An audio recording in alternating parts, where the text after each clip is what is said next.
Hello everyone. This is a guitar collection video that I'm going to be doing. Um, I know it hasn't, it's been a while, but that's life. So anyway, starting off, I have this my sort of first guitar.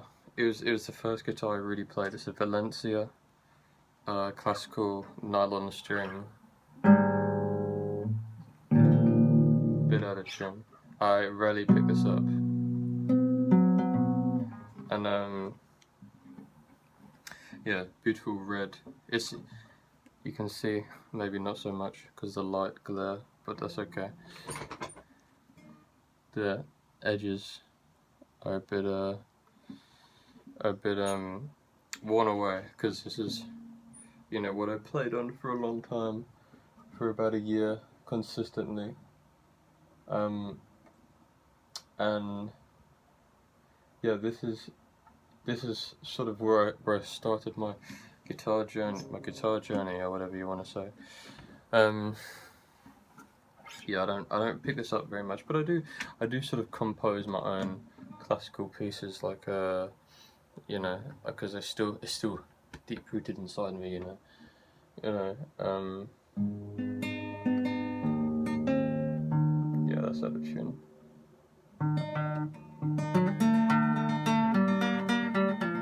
Yeah, I can do it on the electric guitar maybe, but yeah, this is maybe bought in 2014 or 15. Trying to think. I think it was 15. Yeah. Or no, wait. Actually, no. I can't remember. No, it wasn't 14. It was either 15 or 16. I know that. Sorry, this light glare is really bad. Let's fix it. Somewhat. Yeah, 14 or 15. Excuse me. 15 or 16.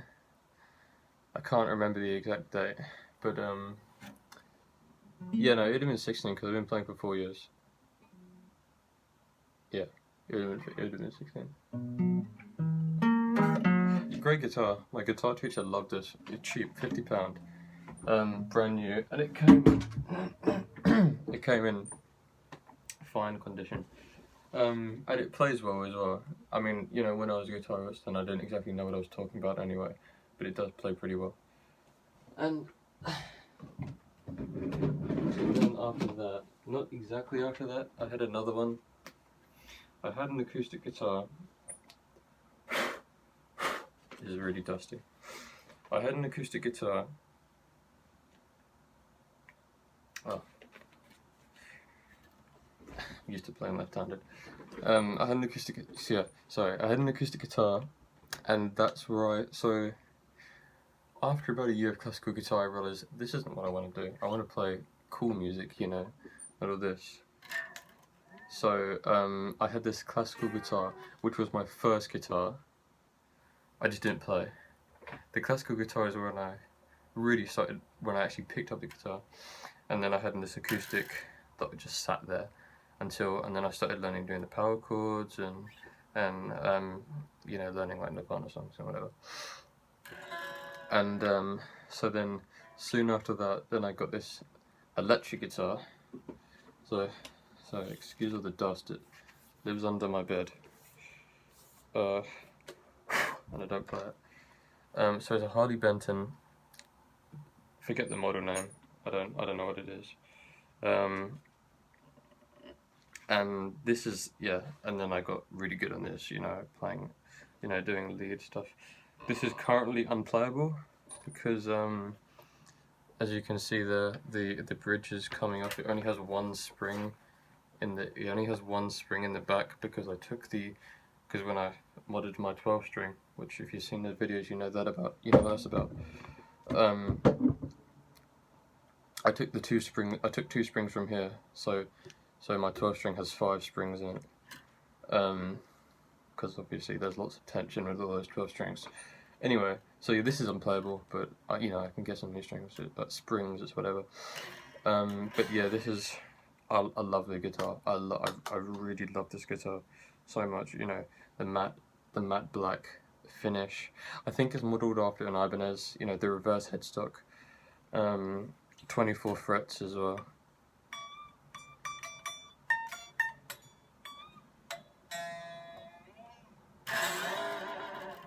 That's how bad that tremolo system is.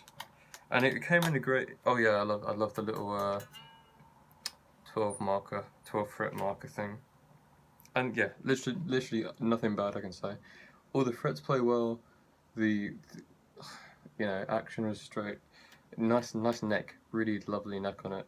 It's not too thin. I mean, obviously it's all subjective, but I don't like thin necks. I like something that you can grip onto. I'm not a shredder or anything. Um, but yeah. Yeah. This was my first guitar, and this is, you know, lots of memories. I started using this maybe a year as well, and then I upgraded. Um, you know, there's lots of paint chipped off. There's lots of memories on this. You know, I recorded. I it was a sleepover or something, and I used the headstock as a spike and threw it into the ground, and it stayed there for a little bit. It stayed like that up in the ground for a little bit. There's also again wear on the edges, like with the classical guitar. Maybe you don't see that. I don't know. But yeah, no pick guard, double humbucker. They're a bit dark, but that's okay. I mean, I didn't really. Sound is not what you're going for when you're a beginner. And that's something that I wish I realised when I was a beginner. And just sort of did, because I wouldn't care. I didn't care, but I was still trying to get a good tone, even though I didn't really care about it so much. It's just because that's what everyone said. So yeah, and also the stigma against cheap guitars. This was £80, and so happy I got it. You know, it was such a good guitar. Obviously, there are going to be bad cheap guitars, but Harley Benton, perfect. You're going to be playing well in no time. So yeah, I've done like demos on this, like, you know, like stupid home recording things, and I was in my first band and with this guitar, and so yeah, it's just a lovely guitar, and which I really did love, and great beginner guitar. So if you are looking for one, get this or something like it. So then, after that, I'm doing it in chronological order, but I can't remember. But I'm pretty sure it's this one. I got this guitar. This is my Washburn.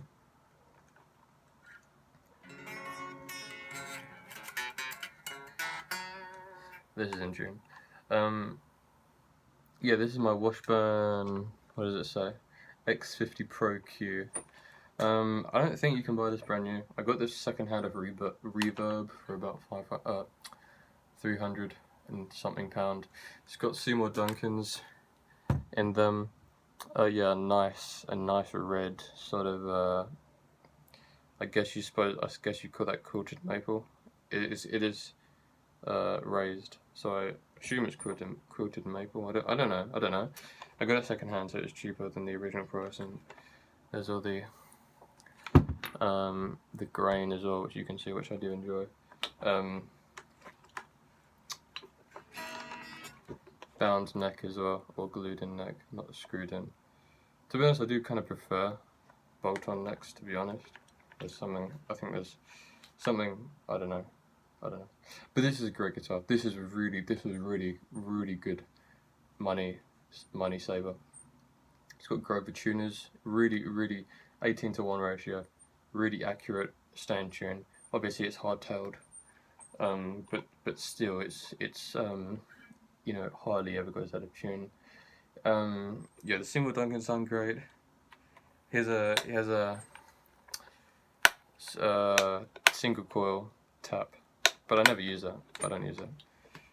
You know, again with the neck pickup, I don't know. I dove that down. What do you call it? Screwed that down as far as you can, so I can sort of have a kill switch thing, with it. Yeah, Washburn, bit of an underrated brand in my opinion. You don't see them so much, but I think they're very good.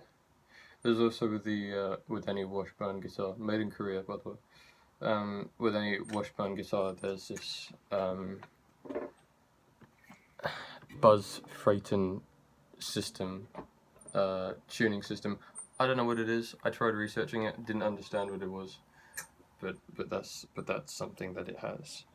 Graphtec nut, I think, or the graphite nut or something. I don't know, but it's one of the. It's a good one. 24 frets as well.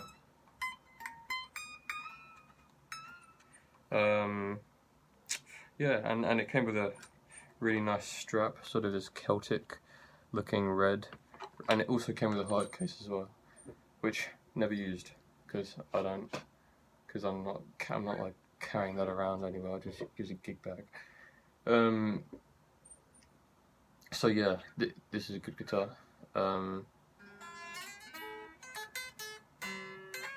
Again, no problem with the frets or intonation or string height.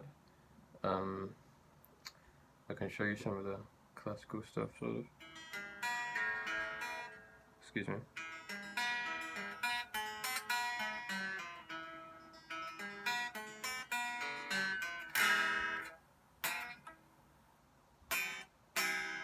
It's been a while, so I don't practice it regularly, but I still have it.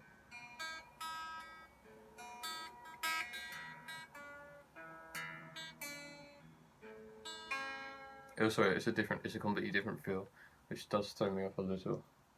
But yeah, really nice guitar. Would recommend Washburn. That yeah, sort of a dying company, I think. I don't know, but yeah, get one. And then we're going on to where I sort of started my left-handed journey, or whatever you want to call it. I'm left-handed, and I just sort of came to the conclusion one day, why am I playing right-handed? That makes no sense. And I almost in a way left it too late, because I can play, you know, fast. I can play pretty well right-handed, and like, you know, it's like.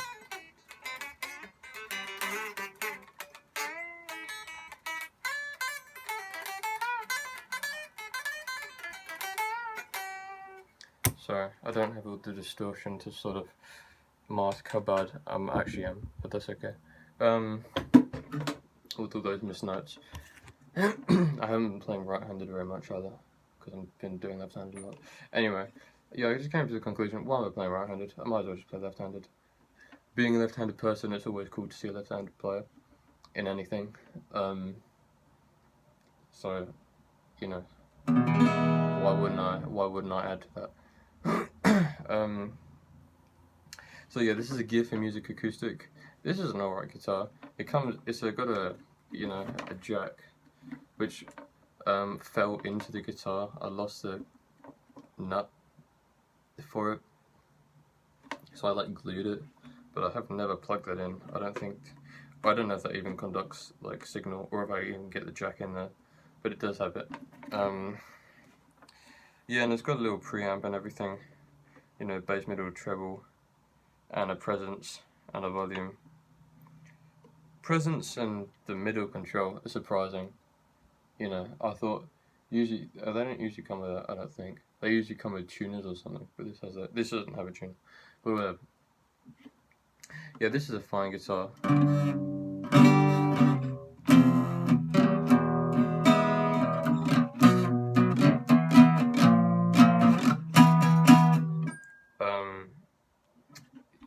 I mean, yeah. Well, I don't know how much this was. £50.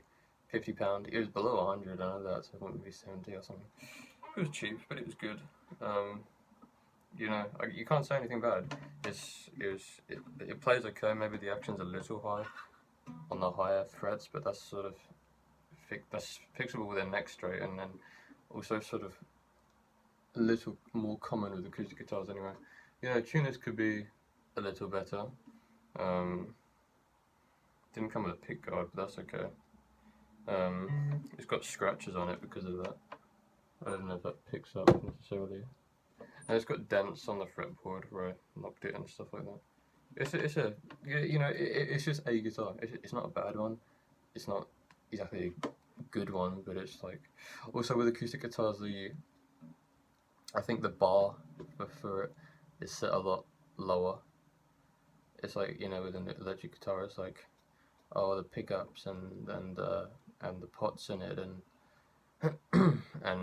tremolo systems and everything like that. With an acoustic guitar, I think as long as it makes sense, as long as it's not buzzing, it's fine. Obviously there are there's nicer pieces of woods and all the visual aesthetics of it. But other than that, you know, I don't think it's so easy to criticize. But yeah, this plays fine.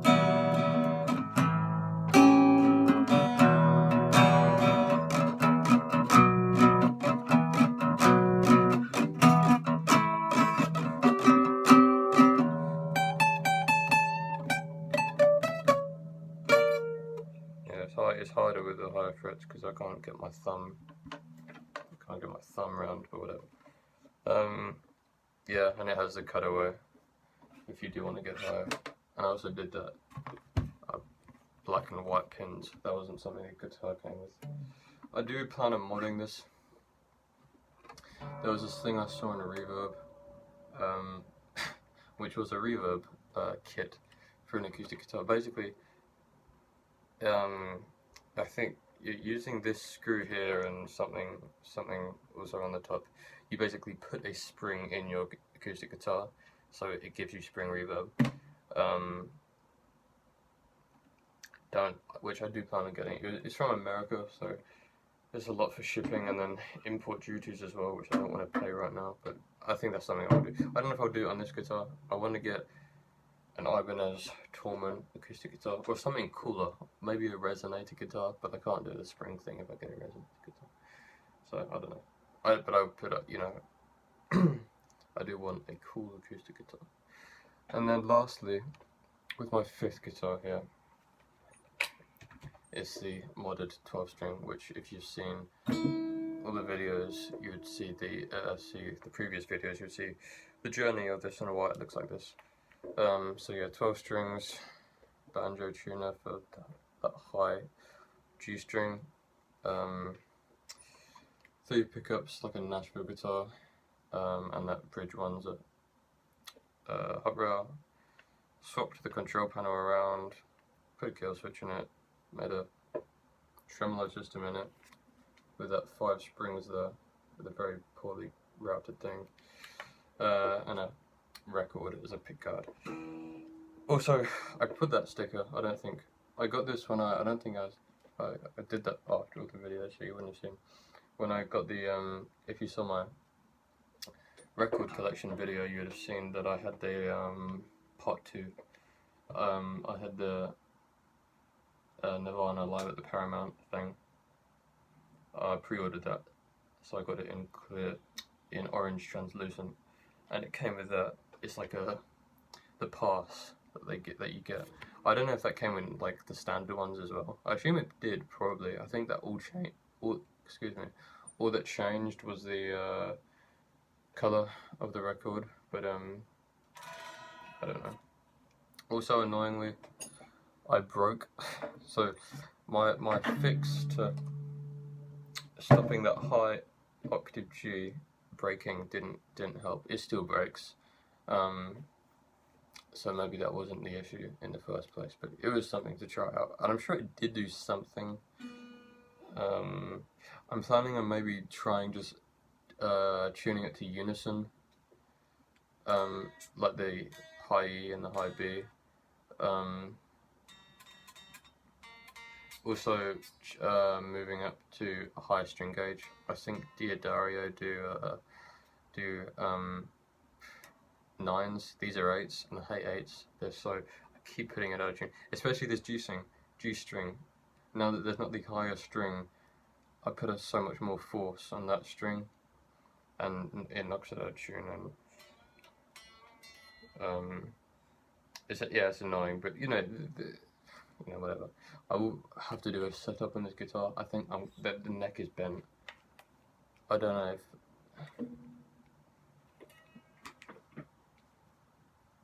Yeah, you can see how bent it is. The action, particularly in the high strings, completely way too high, and I don't even want to start on the intonation. But that's something I'm gonna have to do at some point. Um,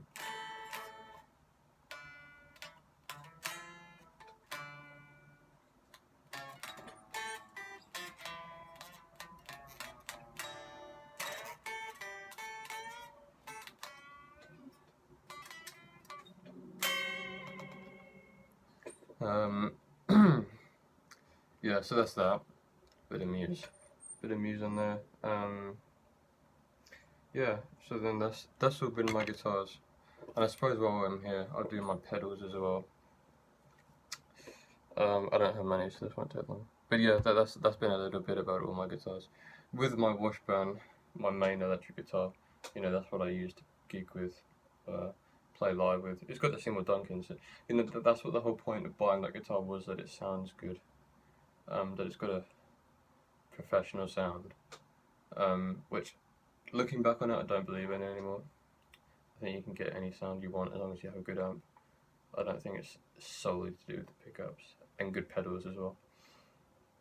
So any new guitars out there, buy a guitar because it looks cool and because you want it, not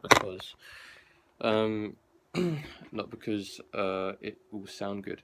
Anyway, excuse. Hang on, I'm just unplugging all these.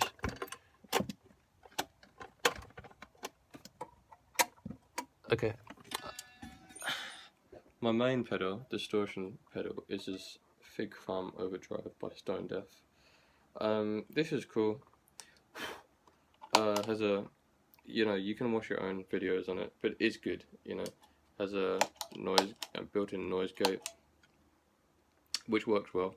Probably going to get rid of this. I'm trying to sell some of the stuff, and this was a contender that one of my friends wanted. It's good. It's a good pedal. It's a good distortion. Very powerful sound. And then to go along with that, I have the expression pedal, which I don't use enough. I love the artwork on that. I don't use enough, and always been annoyed about. Because basically, the sound, one of the reasons I am selling it, they're great pedals. They're great pedals, and work fantastically. However, I want a very mid-focused, powerful, wide, just a big sound with a good amount of bass. The highs are still clear, and just a big sound.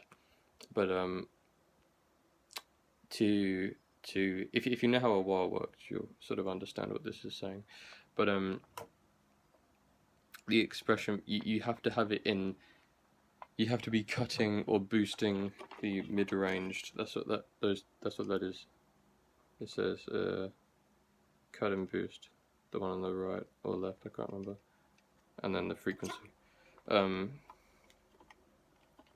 You have to be cutting or boosting the frequencies extremely for that to really work, to really have the swooshiness. But those sounds aren't what I like. I like all this. I like all the expression sounds. I just don't like, when it's not like that. I can't get them to work together. So yeah, that's why I'm selling it basically, and because I've had them for a while. I think you should always change. I don't think you should have the same thing for too long. It's good to experiment. And then furthermore, I have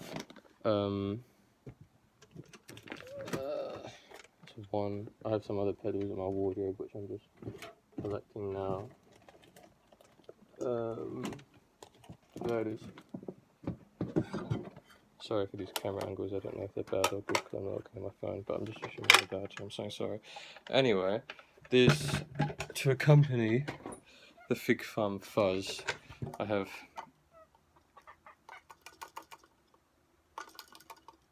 don't sound good. I hope that's okay. Anyway, I'll have to open that up before I can sell it. This is a great overdrive. Also, there's nothing wrong with these pedals. I know I'm sort of saying bad things about them. There's nothing good. I love the artwork on this one as well. I love the digital sort of font and everything. Yes, same layout as the Fig Farm. Again, this is a very mid. This is a has a very high mid range, very wide mid range controls to it, so you can get lots of sounds. However, the whole point I bought this was to sort of accompany the fuzz. So I have a high gain overdrive and then a powerful fuzz, but I couldn't get the sound I like with this to work with the sound I liked with the fuzz. The overall sound wasn't so good. Maybe I should have worked them individually. And like when I would turn off the fuzz and go back to the overdrive, I would just think, ugh, you know, I do not like this. And I was overcomplicating it and overthinking it and everything. Great pedal, don't get me wrong. Just again, not really what I was looking for. The Stone Deaf, which is a shame because I spent a lot of money on them. But whatever. They were still good while they lasted, and I probably will be using this a little bit more if I do sell that fuzz and the expression pedal.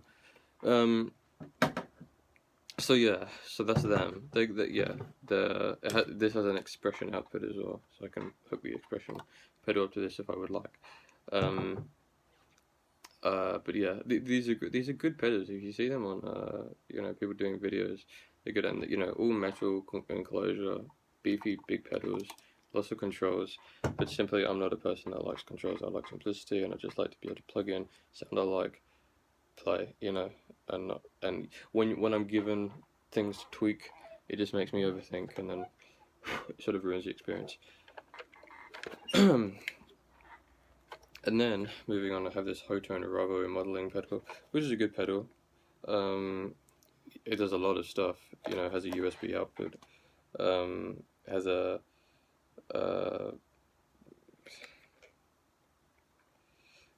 sorry, a bit unfocused. It's a really good pedal. It has a built-in drum machine, which plays through your amp. It has cab simulation, all the different kind of pedal styles you can think of. Also, what I love about this is it sort of models famous people's guitar. You know, it models Green Day's, it models Hendrix's, Cobain's, Slash. I think there's a Joe Satriani. Yeah, I think there's a Joe Satriani one as well. I can't remember. Yeah, it has a tuner in it. Has a looper in it as well. It's just it's a really good pedal, and also the little foot, you know, the little sort of wah thing in it is if it's not on a wah setting, if it's like on an overdrive setting or something, then it acts as a volume thing, which I think is really good, really cool. So yeah, that is a really good pedal. I'm trying to sell this as well because I don't use it.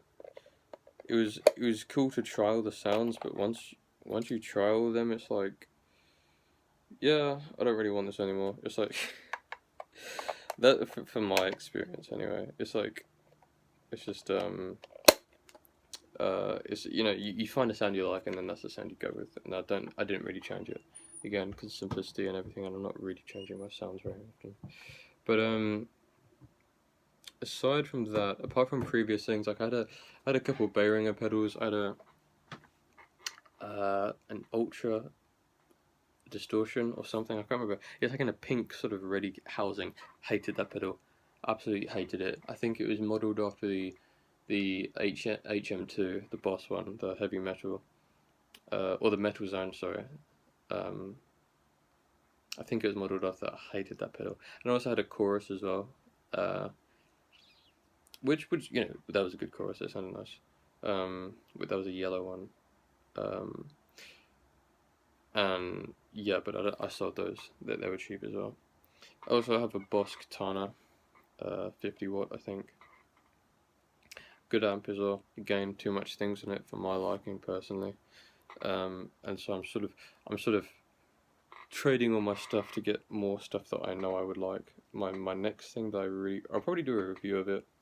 is I'm really interested in fuzz wahs at the moment. I think they really sound cool. I like an expression thing. I like something that is modulating and changing, that you can change, like a wah.